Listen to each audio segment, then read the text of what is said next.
Aduh, kok begitu sih Beb? Gak pakai baca Yasin tahlil. Itu sih tidak cerita, saya orang ziarah kubur biasa begitu. Mengapa malu? Maulana Syarif Hidayatullah sampai sekarang masih berdakwah dalam kuburnya. Mana buktinya? Orang yang ziarah ke Syarif Hidayatullah langsung datang, salamullah ya sada minar rahman ya syakum ibadallah jinakum talabnakum qasadnakum. Begitu duduk al-fatihah, tidak lama baca ayat-ayat sampai berzikir la ilaha illallah la ilaha illallah. Orang di dalam kubur masih bisa berdakwah, bisa mempersatukan umat. Yang satu kelompok golongan kita muslim ini, rombongan dari mana, imam tahlilnya sendiri-sendiri, ayat lupa sehat. Kompak, rukun, ngahiji.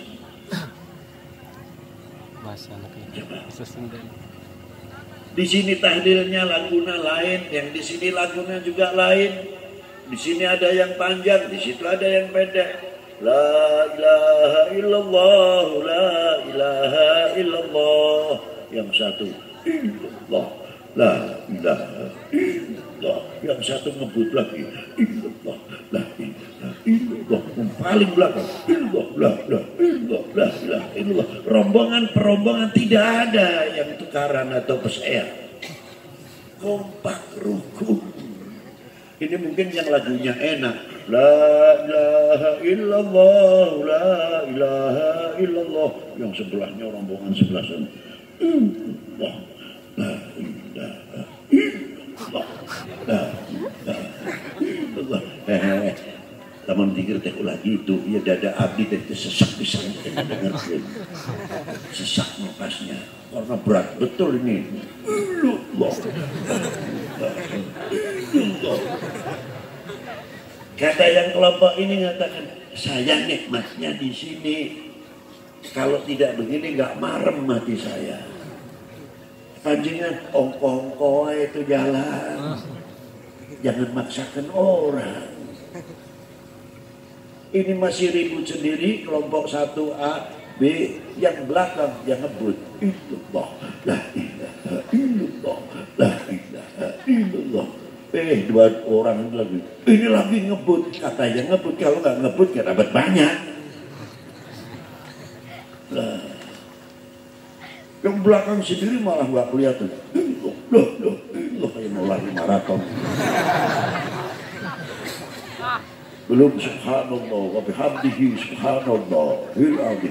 Yang sana baca sallallahu ala Muhammad sallallahu ala Muhammad. Yang satu kelompok lagi ya latif ya latif ya latif ya latif. Ini yang ribut ya latif ini sallallahu ala Muhammad. Anehnya sambil gini sallallahu ala Muhammad ya latif. Tapi tidak ada yang ribut. Yang sebelah lagi punya non muslim. Coba kalau nggak percaya ke Syarif Hidayatullah. Yang pakai bekakak hayam, apelnya, lilin yang panjang sampai lilin yang kecil, yang gendut gebrot sama yang kurus. Nah, lilinnya dari yang nyala semua belum menyangnya. Kalau sudah dikasih begini orang besar tambah lagi, asapnya luar biasa. Apa ribut yang satu? Ulah besar-besar ting atau ingin menyana kemana sudah? Tidak, ya santai. Tidak ada yang ribut. Jadi saya berpikir, Masya Allah, Syarif Hidayatullah di dalam kubur sudah 400 tahun masih bisa mempersatukan umat, masih bisa mempersatukan bangsa, masih bisa ngajak berdakwah. Bahkan di lingkungan Syarif Hidayatullah ada pasar lagi, toko-toko dan sebagainya. Berarti Maulana Syarif Hidayatullah masih mampu membuat ekonomi kerakyatan. Coba di Gunung Jati tidak ada Syarif Hidayatullah, kira-kiranya ramai tidak? Gak bakal ramai. Masa mau jual rumah kuburan? Belum Maulana Hasanuddin Banten putranya. Waktu saya kecil ziarah ke Banten tahun 50, isinya pohon besar-besar, bekas keratonnya yang di depan masjid gak jauh sebelah sana itu.